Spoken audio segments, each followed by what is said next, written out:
So we always do these online calls behind the scenes, and I thought rather than one of us jumping off to film a video, why not just put this on the channel? So in my mind, everyone that's watching already knows who you are because your videos have a lot of views, but I think we should go over the backstory of how we met. So I think I maybe remember this backstory from a very weird perspective compared to you, because I saw your videos online. I saw your first video, which was you talking about being an ESTP, and I watched it a few times and I thought, this person seems interesting. But I kept coming back to the video and I saw that you had your Snapchat in the description. So after a while I just downloaded the app and messaged you, and we had a very brief conversation, and from what I remember, you kind of shut me down at the end of the conversation. I don't know if that's how you recall it.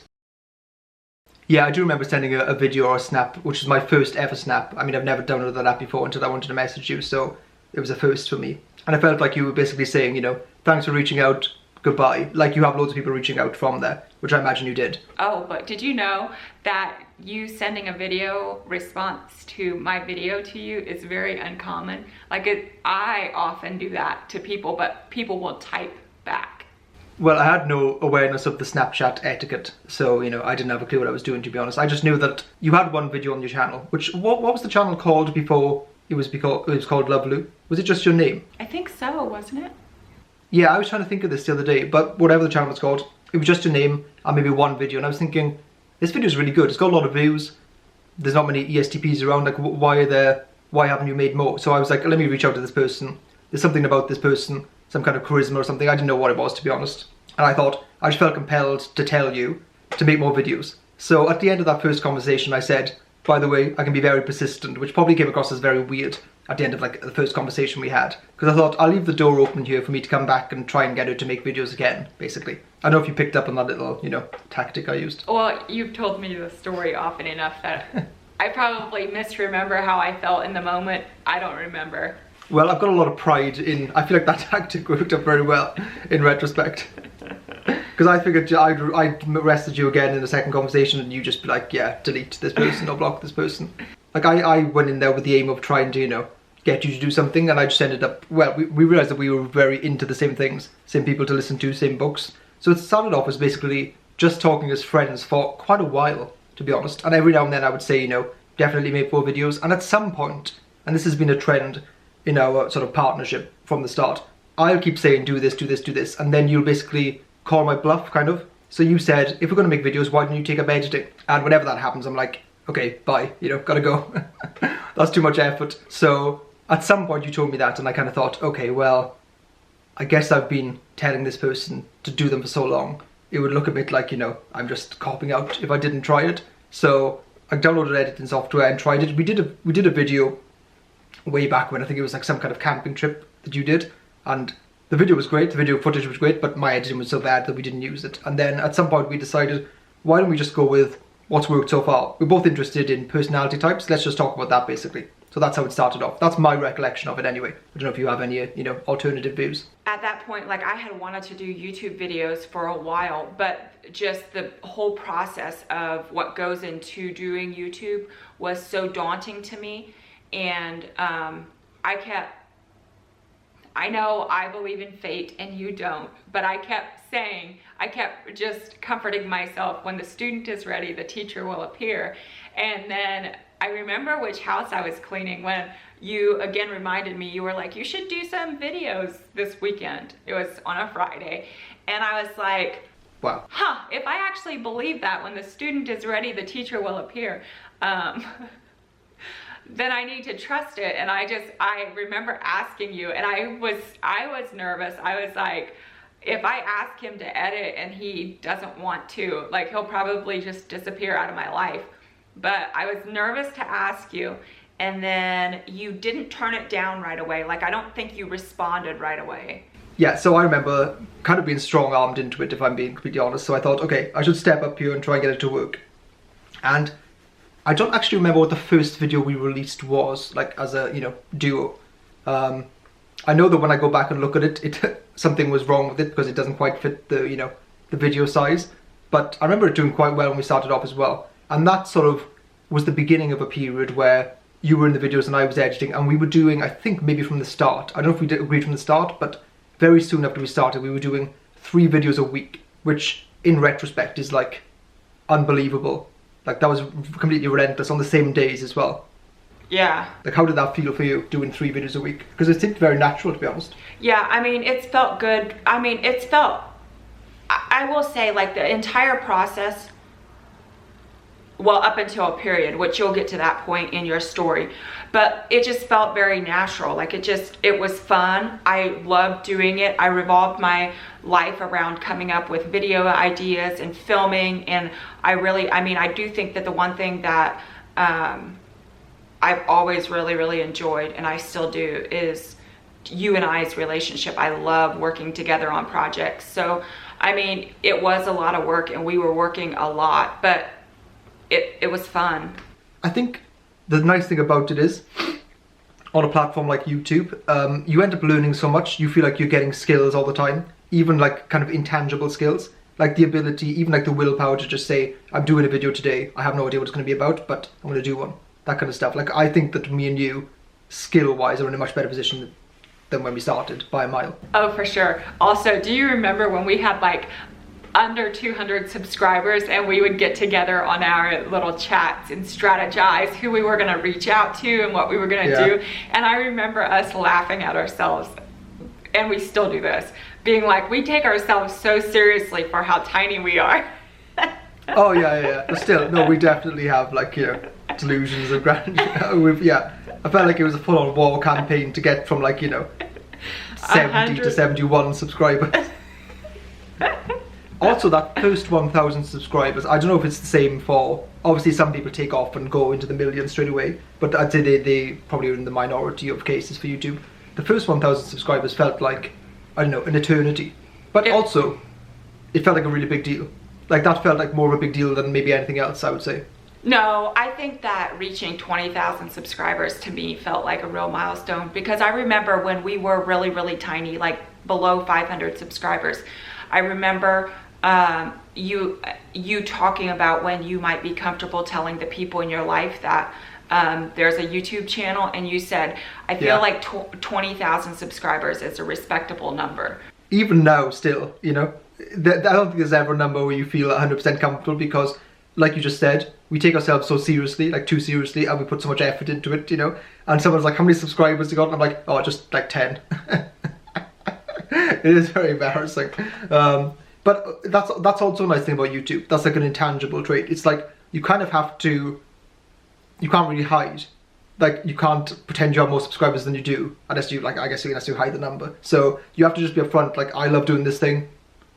And we've been, I think, pretty consistent in saying we don't really care if, like, if tomorrow the channel just sort of disappears for whatever reason. It's not something that bothers us that much, because we're learning so much anyway. Obviously we don't want that to happen, but yeah, it's the process that is the thing that brings most joy, really. It's kind of that self-growth.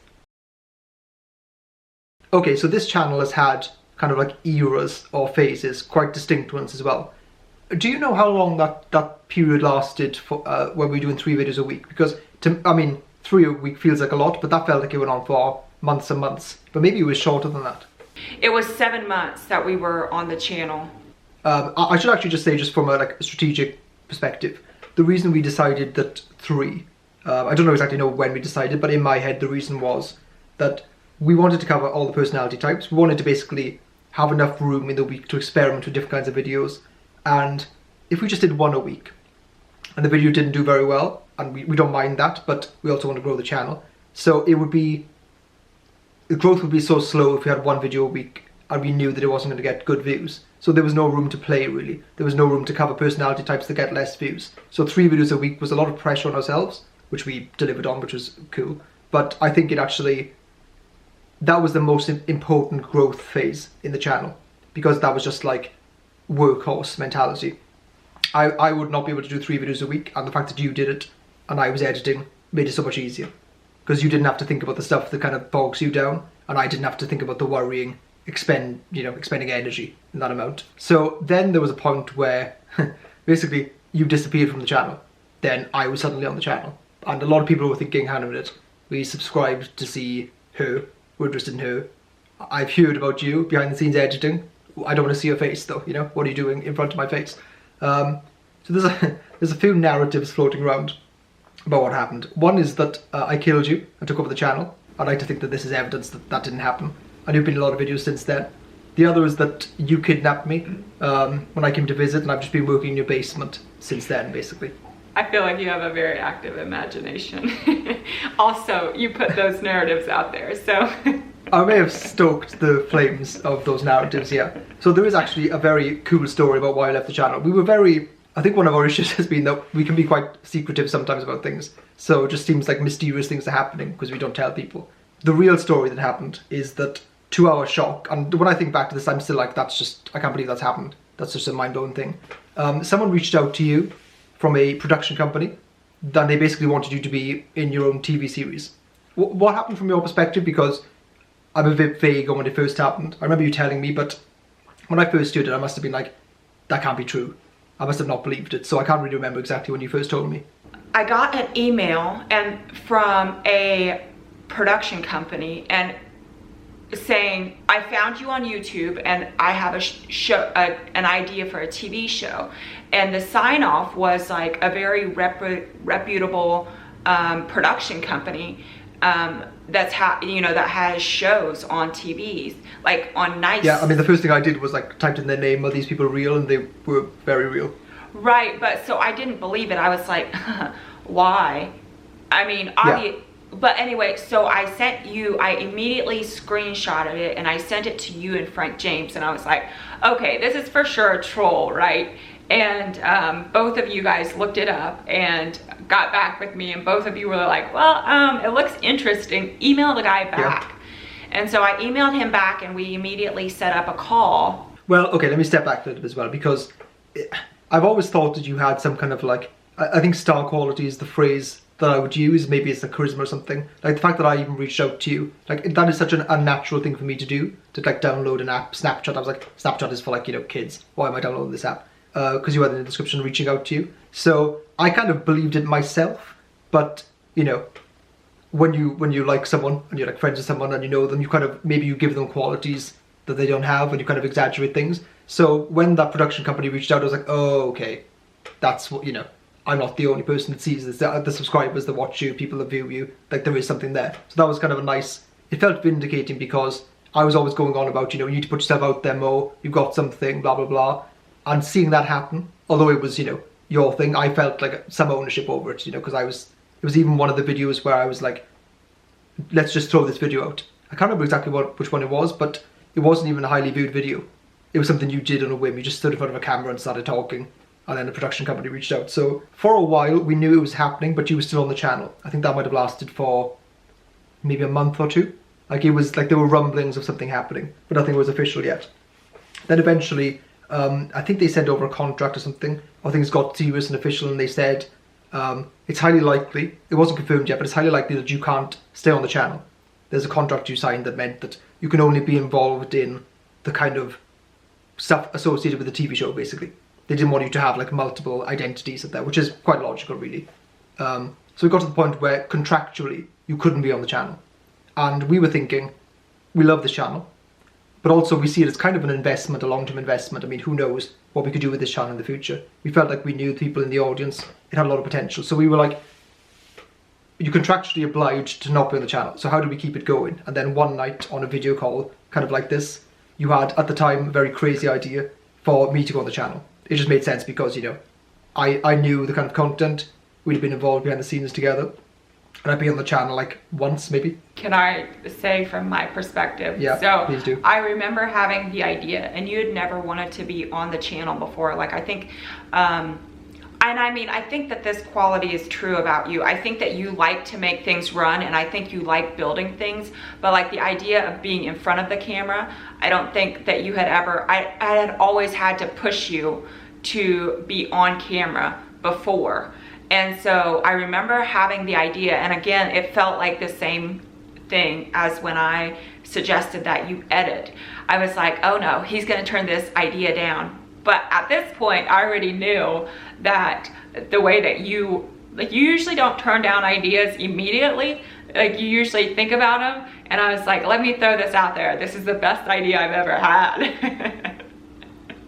You basically called me on my bluff. You were thinking, if he's saying we've got to keep the channel going, which I was saying over and over, because I didn't want to lose it because we put a lot of effort into it, and I thought it has potential, which I still think. And you said, okay, you do it, which is, well played on your part. Because I couldn't really say no then, otherwise I'd be a complete hypocrite. That was also a time when we have always just taken ourselves way too seriously, but we only had 3,000 subscribers at this point, 3,000 subscribers, but we hustled and worked for all 3,000 of those subscribers, and we took that so serious. I remember, like, even though this was like a very like great opportunity, I remember you were uncomfortable with me taking the opportunity, saying yes to the opportunity because of the loss of all the work we had put into the YouTube channel for something that may or may not work out. So, okay, well, I mean, the first thing is, I think we both acknowledge that a TV show is like 1 billion times more impressive than a YouTube channel. Because anyway, it is more impressive. But at the same time, I always had in my mind, if things don't work out, losing 6 months of a YouTube channel is kind of like losing the channel. If you take 6 months off on YouTube, it kind of disappears, So I think we balanced that whole thing very well, because that whole production company experience, I feel like I learned loads from that, even in my position where I was just kind of talking to you about stuff, like when we do stuff with contracts and all that kind of stuff. I feel like we have a good insight into that now. So all things worked out pretty well. Okay, so both of us have, I'd say, pretty extreme or maybe unbalanced personalities is the best way to put it, which means that as a team we work very well together because the other person can kind of take care of our weaknesses. So we almost don't need to focus on them. We could just double down on our strengths, which I've always thought is the best way to go. I've used this line a few times, but a balanced team of extreme people, which I say is what we are, is better than a balanced team where everyone's traits are kind of leveled off. Like, you want a bit of extreme traits. Now, we can both be pretty uncompromising as well. Or I'd say compromising is very low down on my list of desires. I'd say the same for you. You don't really budge when, you've got a point to argue. So the one consequence of this... Go on, yeah. Can I say that I feel like I compromise unless I feel strongly about something? Okay, well, I mean, yeah. I feel like that unintentionally has revealed one issue that I have with the concept of compromise. Like, unless the other person compromises 100%, I feel like they're uncompromising. And whenever there's a clash, so there's a complementarity, but whenever there's a clash, it can kind of feel like a 12-round boxing match. With no referee. Exactly, yeah. Yeah. And none of us are willing to step in as that referee as well. I think either of us have the presence of mind. So having the channel, when you were on the channel for that extended period, things were very well oiled. Things were great. It was a really enjoyable period just in general, because I felt like I had my role behind the scenes, which is still my preference by a long way. I could edit, I could sort of suggest ideas, and you'd go and you do your thing on camera, and then you'd give the stuff to me and I could edit. It just felt like a very good cycle, a very good flow. You didn't have to think about all these small details in the editing, and I could enjoy the small details. I don't have to worry about sitting down and not looking weird on camera, basically. So then when you were off, I tried to step up because I was like, I can't. I put a lot of pressure on you to get the thing started, and I was telling you, I want you to do the TV show thing, and I want you to do the channel, I want you to do everything, trying to get you to, expend more energy. So the least I could do is actually try and give it a go myself, put my effort into it. So having the channel, how long have I been on the channel? Is it 6 months, 7 months, something like that? I think it's 8 months or 7.5 months, because my contract's been up for, I think, 2 months. You played it well because you give me kind of I'm not going to say artistic freedom, but complete free reign over the channel. I changed the appearance of things. I just did videos in my different style, my more robotic style, as some might say, on the channel. And having things my own way is something that's very enjoyable. I don't know why anyone wouldn't enjoy that, to be honest. But I've kind of molded the channel based around the way I work, which is good because whilst you were doing your thing with this TV show, with that production company, I could keep the channel going in a very consistent way. But that makes it difficult then to have another person, I might say as strong a personality as you, to come back into the channel. We've done 16 personalities videos together, which are obviously very popular and I love doing. But at the same time, I've still got this list of a month or two's worth of videos that I'm going through. And I know that I can just do these and just churn them out. So my mind is so focused on that bringing back our partnership, which we both want to do, because I feel like certain things are lost when you've not been on the channel. Like certain ideas that we had. For example, I wanted to come out and visit you in Kentucky. Would it have been this month that we were going to book it for? Or like pretty soon? Yeah, end of this month is when we were going to have. Yeah, luckily we didn't book the tickets because of this, coronavirus thing has happened. But we had ideas and plans of videos we want to do together, stuff that I really want to do. And obviously that's been delayed now. So we may have to do it in a different way.